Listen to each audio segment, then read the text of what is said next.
Hai, Assalamualaikum murid-murid tahun 6 Nilam. Apa khabar kamu hari ini? Teacher harap semuanya sihat-sihat belaka dan sudah bersedia untuk meneruskan pembelajaran subjek sains pada minggu ini. Murid-murid, pastikan kamu sudah bersedia dengan buku teks, buku nota dan juga alat tulis. Jom baca doa belajar. Okey, murid-murid. Sekiranya minggu lepas kita telah pelajari beberapa kaedah pengawetan makanan. Masih ingat lagi tak? Jom kita ulang kaji. Jenis-jenis kaedah pengawetan makanan. Pertama adalah pendidihan. Ini telah kita pelajari pada minggu lepas. Kedua, penjerukan. Ketiga, pembukusan vacuum. Keempat, pengeringan.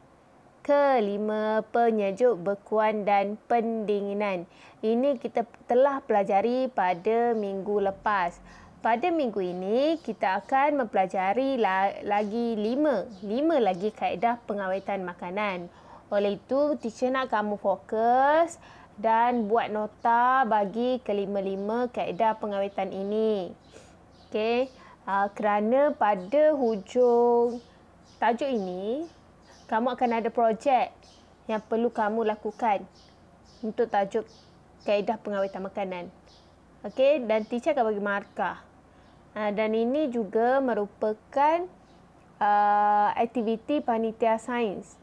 Kamu akan dapat hadiah lah, tengoklah macam mana kamu punya proses ataupun penyampaian hasil kerja kamu. Minggu ni kita akan belajar lagi 5, iaitu pemasinan. Kalau kita sebut pemasinan, teacher pasti kamu dapat idea apa maksud pemasinan. Yang ke-7, pelilinan. Ke-8, pengetinan dan pembotolan. 9, pepastiuran. Dan ke-10, penyalaian. Okey, murid-murid, kamu boleh rujuk buku teks muka surat 140. Oh, teacher lupa tu betulkan tarikh sebab ini adalah yang minggu lepas punya nota. Cuma teacher nak refresh supaya kamu ingat balik. Sebab kita baru belajar 5. Minggu ni kita akan belajar lagi 5. Okey, yang kelima Yang pertama pada minggu ini kita akan teruskan dengan yang ke-6. Kaedah yang ke-6 iaitu pemasinan. Bila sebut pemasinan, sepatutnya apa yang kamu fikir mestilah melibatkan garam. Sebab garam tu masin. Kaedah menggunakan garam bagi menyingkirkan kelembapan pada makanan. Kamu ingat lagi tak faktor yang menggalakkan pertumbuhan mikroorganisma?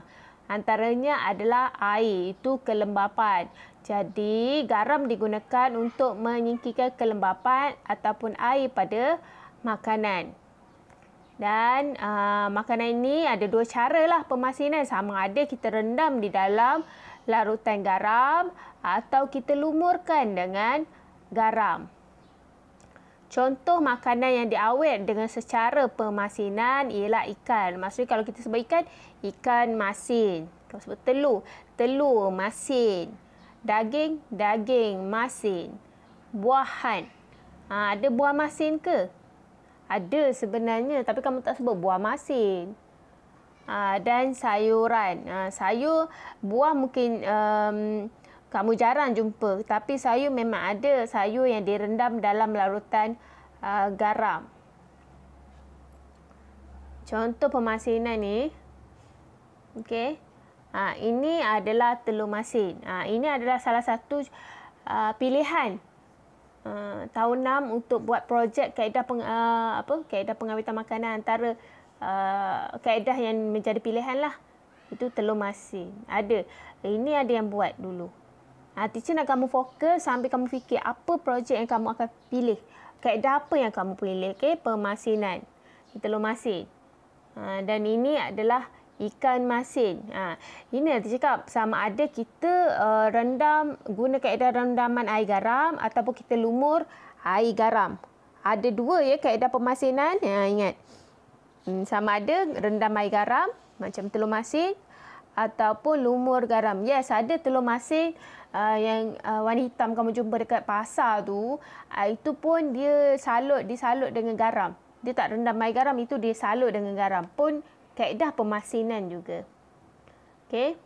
Yang kedua adalah pelilinan. Kalau sebut pelilinan, mesti melibatkan lilin. Bukan lilin yang batang yang selalu kamu pasang nyalakan api tu. Ingat batangnya lilin, itu wax. Jadi proses ini kita menyalut buah dan sayuran dengan lilin cair, maksudnya larutan lilin, untuk mencegah pertumbuhan mikroorganisma di permukaannya. Ingat, kalau bahagian lilin pertama untuk menjadikan ia kalis air. Jadi tak ada air, mencegah pertumbuhan mikroorganisma. Okey? Biasanya kaedah ini dapat mengekalkan kesegaran buah. Yes, kecuali buah yang kamu tanam sendiri tak ada pelilinan. Ini untuk tujuan pemasaran pada nak jual lah. Selalu kat pasar raya besar ataupun dekat gerai-gerai buah pun, kalau buah itu dibeli dari luar negara ataupun di tempat-tempat yang lain lah, maksudnya daripada pembekal, salah satu cara untuk mengekalkan kesegaran buah adalah menggunakan kaedah pelilinan. Jadi janganlah kamu bila jumpa, ini bahaya ni, bahaya ada lilin. Bukan, ini adalah salah satu cara kaedah pengawetan. Especially untuk makanan seperti buah-buahan. Apple, orange, lemon dan pisang. Okey, teacher tunjuk contohnya kalau kamu jumpa yang macam ni. Nampak? Ini adalah buah plum. Dia macam ada putih-putih sikit. Dan kalau kita kikis, kita akan nak jumpa satu salutan putih macam ni. Itu lilin. Caranya, sebab tu kalau ibu bapa kamu beli buah-buahan, memang sangat digalakkan basuh. Dan cara yang paling basuh yang paling bagus adalah jangan guna air panas, guna air yang sedikit suam untuk cairkan lilin tu. Tapi lagi bagus sekiranya kita kupas kulit tu. Sebab kita tahu, kita nampak sama ada kita bersihkan lilin tu completely bersih ke belum. Kalau pisang tak apa, kita tak makan dengan kulit. Kalau orange pun tak apa, kita tak makan dengan kulit. Tapi buah-buahan seperti anggur, kita makan dengan kulit kan. Jadi pastikan kita basuh, cuci dengan properly lah, untuk hilangkan wax cair tu, lilin cair di permukaan. Jadi janganlah kamu cakap, kena tipu ada lilin. No, lilin adalah untuk mengekalkan kesegaran buah-buahan itu. Okey, kaedah seterusnya itu pengetinan dan pembotolan. Sekiranya kita sebut kaedah ini, mestilah yang pertama dalam kepala kamu mestilah tin dan botol. Makanan dalam tin dan makanan dalam botol. Ini kita cerita pasal pengawetan makanan. Jadi mestilah cerita pasal tin, makanan dalam tin, makanan dalam botol. Okey. Kaedah ini adalah mendidihkan makanan untuk membunuh mikroorganisma. Apabila kita mendidihkan makanan itu, maksudnya suhunya terlalu tinggi, tidak sesuai untuk mikroorganisma. Kamu kena ulang kaji balik apa faktor yang menggalakkan pertumbuhan mikroorganisma. Salah satunya adalah suhu yang sesuai. Apabila kita didihkan makanan, maka ia dah tak sesuai, suhunya dah tak sesuai untuk pertumbuhan mikroorganisma. Lepas ia dipanaskan, dididihkan ni untuk membunuh mikroorganisma, makanan itu akan disejukkan, dia dimasukkan dalam bekas kedap udara. Bekas kedap udara. Maksudnya tak ada udara dalam tu, mikroorganisma tak boleh bertumbuh, tak boleh aktif sebab tak ada udara. Ingat, mikroorganisma adalah benda hidup dan ia memerlukan udara untuk bernafas. Nampak ada dua protection untuk makanan, pengetinan dan pembotolan ni. Satu tadi, didihkan makanan. Yang kedua, kedap udara. Okey, faham ya? Setakat ni kamu boleh rujuk ya buku teks sambil dengar teacher bercerita muka surat 140, 141. Okey? Contoh-contoh makanan yang kita guna kaedah ini adalah seperti ayam. Ada tak ayam yang dalam tin? Maksudnya bukan ayam yang mentah. Mungkin makanan yang telah dimasak seperti kari ayam. Teacher selalu jumpa sup ayam dalam tin ada. Ikan, seperti ikan sardin. Kalau cerita ni ikan sardin terus, dalam tin, betul. Buah-buahan dalam tin dan botol. Pernah jumpa tak? Pernah kan? Sayuran dalam botol dan tin. Pernah jumpa tak? Teacher rasa kamu pernah jumpa tapi tak terlintas dalam kepala kamu. Okey, kita tengok ya. Kaedah-kaedah ataupun langkah-langkah yang terlibat dalam pengentinan dan pembotolan. Kamu boleh rujuk muka surat 141. Ini penting kamu kena tahu ya cara-caranya. Ini teacher tak syorkan lah nanti kamu nak buat projek pengentinan pembotolan ni, teacher tak syorkan. Walaupun pernah dulu orang buat pembotolan. Pengentinan susah sikit lah sebab dia melibatkan bateri kan. Bateri tu maksud kita seal tin tu. Pembotolan, yes. Pernah yang buat pembotolan. Tapi teacher tak syorkan lah. Sebab banyak langkah berjaga-jaga yang perlu kamu praktikkan sebab melibatkan suhu yang panas kan. Pertama, makanan yang kita nak awetkan tu, kita masuk dalam tin ataupun botol tu. Okey. Kemudian, tin atau botol ni kita penuhkan dengan sos. Contoh kalau sardin, selalunya pakai sos tomato. Dan kalau tuna, kadang-kadang letak minyak zaitun. Kan? Ataupun larutan gula. Ini untuk buah-buahan. Selalu macam nanas dalam tin, longan dalam tin, buah-buahan koktel. Kita letak larutan gula. Larutan gula ialah satu kaedah pengawetan. Ingat tak? Ada tajuk penjurukan tu kan? Kita letak larutan gula. Kemudian, tin dipateri. Tin dipateri untuk menjadikan kedap udara. Dipateri ni maksud dia seal. Dilekatkan. Tapi kalau botol dia tutup, penutupnya kedap. Kan botol tu kan susah kan. Kalau nak buka mula-mula kamu beli kan susah sikit. Dia macam kedap. Yes. Dia tutup dengan rapat lah. Kemudian, tin dan botol ini dipanaskan dalam periuk tekanan untuk membunuh semua bakteria. Periuk tekanan, bukan periuk biasa. Periuk tekanan. Periuk bertekanan tinggi. Bukan periuk yang kamu tengok terdapur macam biasa. Tak. Sebab periuk tekanan ni, ia boleh mencapai suhu yang tinggi dalam masa yang singkat. Sebab kita nak panaskan sekejap. Bukan panaskan lama. Kalau panaskan lama, nanti efek rasa makanan tu. Jadi kita nak panaskan dalam suhu yang tinggi dan sekejap.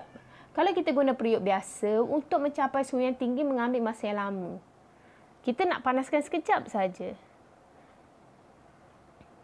Kemudian, okey. Tadi teacher dah sebut tin disejukkan secara rendaman atau semburan air. Dia sejuk. Lepas dah panaskan, sejuk. Macam nota kita mula-mula lah. Bila dah panaskan, dia sejukkan. Sejukkanlah, takkan panas-panas nak bawa tin tu kan. Kemudian tin dilabelkan dan dibungkus untuk pasaran. Tin dan botol tu dilabelkan. Kena labelkan lah, mana kita tahu isinya apa kan. Alright, ini contohnya ya. Ini ikan dalam tin. Ini buah-buahan dalam tin. Dan ini sayur dalam botol. Sayur ni adalah timun jeruk. Timun jeruk ya. Ini teacher pernah beli dekat Tesco ada. Alright. Seterusnya, pempasturan. Kalau sebut pempasturan, sepatutnya automatik dalam kepala kamu terfikirkan tentang susu. Itulah teacher mula-mula kau jumpa perkataan pempasturan, terfikir pasal susu. Pastiu ni diambil daripada nama ahli sains yang berjaya membuktikan bahawa kaedah pemanasan ni kita panaskan, kemudian kita panaskan panas, lepas tu kita sejukkan dengan segera untuk membunuh kebanyakan bakteria. Ingat ya, pemanasan dan penyejukan. Maksudnya suhu yang tidak sesuai untuk mikroorganisma hidup. Ahli sains ni namanya Louis Pasteur. Namanya Louis Pasteur. Jadi Pasteur ni kita ambil daripada nama dia lah. Orang yang membuktikan kaedah ni. Kamu, sekiranya kamu one day kamu jadi ahli sains, kamu ada penemuan yang baru, maka kaedah itu akan ambil guna nama kamu. Namanya Louis Pasteur. Dia ambil sempena nama dia lah, Pasteur, pempasturan. Okay, pasteurized kalau bahasa Inggeris ni lah. Alright, kita tengok kaedah ni dia pemanasan makanan sehingga suhu tertentu untuk beberapa ketika. Dia tak boleh lama. Kalau lama, ia akan efek rasa makanan itu. Dia nak suhu yang tinggi, mungkin dalam 70 ke atas. Sebab ingat tak, 65 darjah Celsius ke bawah, suhu yang sesuai untuk mikroorganisma hidup. Jadi dia panaskan sehingga 70 darjah Celsius je. Tak ada sampai mendidih. Kalau mendidih 100 darjah Celsius, ia akan efek tekstur makanan tu. Dia tak nak efek tekstur makanan tu. Dia nak kekal macam tu bentuk makanan tu. Jadi tapi dia nak panas. Jadi kena panas lebih pada 65 darjah Celsius. Sebab ingat tak, kamu rujuk balik nota yang sebelum ni teacher bagi. So, biasanya dipanaskan dalam beberapa ketika je. Mungkin dalam 10 hingga 15 saat sahaja. Kemudian, terus dia dinginkan. Dia sejukkan serta-merta dan dibungkus. Dia kena cepat-cepat sejuk. Dipanaskan terus sejuk. Macam ada sikit persamaan dengan pengentinan dan pembotolan kan? Tapi pempasturan ni tidak boleh bunuh semua kan. Dia tak bunuh semua bakteria. Tetapi ia hanya bunuh bakteria yang berbahaya sahaja. Okey? Bakteria berbahaya. Kita tahu ada bakteria yang baik, ada bakteria yang berbahaya. Yang baik seperti Lactobacillus membantu perhadaman kita. Ini tajuk mula-mula sekali kita belajar tentang mikroorganisma. Okey, yang kedua, contoh makanan yang diawet secara pepasturan ialah susu. Itulah saya cakap mesti fikir susu. Jus buah-buahan dan aiskrim. Jadi kaedah ni agak fragile ya. Contohnya maksud fragile ni bila kita buka susu ni, kita tak boleh biar di suhu bilik sebab bukan semua mikroorganisma dia bunuh tadi kan. Jadi apabila kamu dah buka jus buah-buahan dengan susu dengan aiskrim, of course lah kan, kita tak boleh tinggal dekat suhu bilik, nanti dia cair. Susu dengan jus buah-buahan kita kena simpan guna kaedah pendinginan pula. Okey. Dan sebenarnya selalunya susu ni dia tak tahan lama berbulan-bulan, tak ada. Dia tak tahan sampai berbulan-bulan. Okey. Ini kaedah pepasturan. Susu segar dimasukkan. Dia masuk dekat apa dia punya ni dipanggil pipe pastil ni. Kemudian dia akan melalui proses pemanasan. Ingat ya, pemanasan hanya dalam 10 hingga 15 saat dia lalu kat situ. Hingga suhu 70 darjah Celsius. Kemudian terus penyejukan. Okey, penyejukan. Teruslah terhasillah susu yang dipastiu. Okey. Okey, ni dia punya contoh lah. Ni susu. Ini biasa ni kamu pernah tengok. Teacher memang cari contoh yang senang, yang kamu senang nak relate. Ini jus buah-buahan dan juga aiskrim. Ini ketiga-tiganya pernah memang biasa kamu tengok. Ingat ya, susu dengan jus tak boleh biar lama dekat suhu bilik. Okey, dah tuang dalam gelas terus masuk dalam pendinginan. Peti sejuk bahagian pendinginan. Okey. Aiskrim, of course lah, teacher tahu aiskrim kamu mesti tak tinggal kat luar, tak cair kan. Okey, and last sekali adalah penyalaian. Salai. Penyalaian datangnya daripada perkataan salai. Kalau salai maksudnya ia menggunakan asap. Okey, menggunakan asap. Jadi, kaedah pengeringan makanan dengan cara mengasapkannya. Maksudnya, dia guna asap untuk mengeringkan makanan tu untuk satu tempoh yang lama. Yes, memang dibiar je makanan tu diasapkan lama, memang lama. Kalau siapa yang pernah pergi ke Negeri Sembilan, banyak gerai-gerai tepi jalan yang jual itik salai, ikan salai, memang dibiar je berasap-asap tu. Ingat ya, bila kata kaedah pengeringan, maksudnya tak ada air. Jadi itu adalah salah satu cara untuk membantutkan pertumbuhan mikroorganisma dan memperlahankan jugalah. Lagipun makanan yang disalai ni dia ada rasa asap tu kan dengan bau. Kadang-kadang ia menambah perisa jadi sedap macam pisang salai. Sedap dengan daging salai. Selalu kalau kau cerita pasal salai, mak kamu mesti tahu punya. Sebab dia kalau yang makanan disalai dia ada rasa lain. Sedap lah. Rasa sedap. Okey. Kaedah ini, teacher ulang balik boleh membantukan pertumbuhan mikroorganisma. Contoh makanan yang diawet secara kaedah ini macam daging. Kita sebut apa? Daging salai. Ikan salai. Dan buah-buahan. Selalu teacher jumpa pisang salai. Nak raya kan dekat kerepek yang orang jual kerepek tu, kedai kerepek pun ada jual pisang salai. Tapi teacher tak pasti kamu suka ke tak pisang salai. Tapi ikan dengan daging, ayam, itik selalu juga orang salai. Selalunya kita makan macam tu, kita masak pula. Kita buat masak lemak ke. Sedap lah. Pendek kata sedap. Sebab ingat ya, kaedah pengawetan ni, ia bertujuan supaya tak ada pembaziran makanan berlaku. Kita nak buang saja-saja, sia-sia. Jadi kita nak makanan tu tahan lama dan selamat dimakan. Ini salah satu kaedahnya lah.